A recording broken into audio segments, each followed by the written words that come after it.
In this video, I'm going to show you how to fix steam_API.dll missing.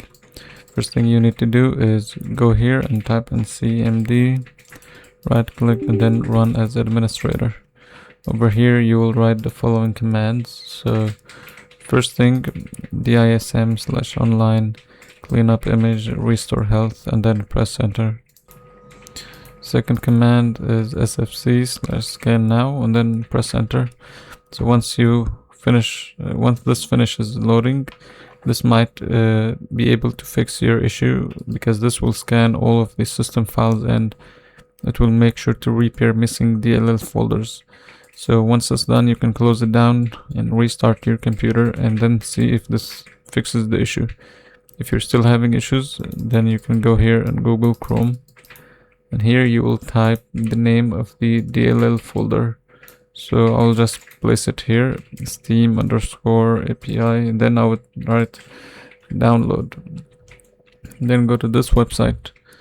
Over here, you'll see the latest version. So just go to the latest version and download it. So after the folder downloads, you can just close this down. Go to your downloads folder. So here's the downloads, and I will just extract this folder here. Now here I have the .dll folder that I need. So what I would have to do is just go here and go to C drive, then go to Windows. Here go to System32, and then you just have to drop this folder inside. So drop it randomly inside the folder and then click continue. Then back here you'll see syswow64, then also drop it here. Don't drop it in one of these folders, just drop it inside the main folder. Then click continue. So if you are running a 64-bit computer, then this is what you have to do. And you can see what computer you're running if you go here and then go to properties. Here you will see the type of computer. So mine is 64-bit.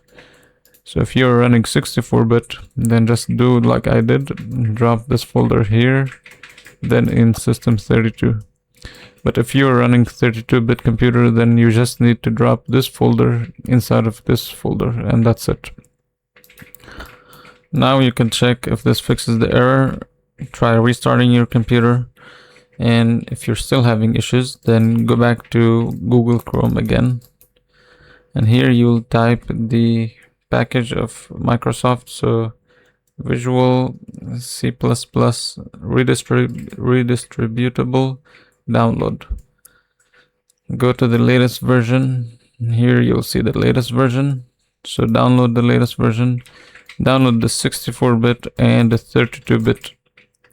So here you'll have to run the installer for both 64-bit, and after you finish installing, I'm not gonna install it because I already have it installed.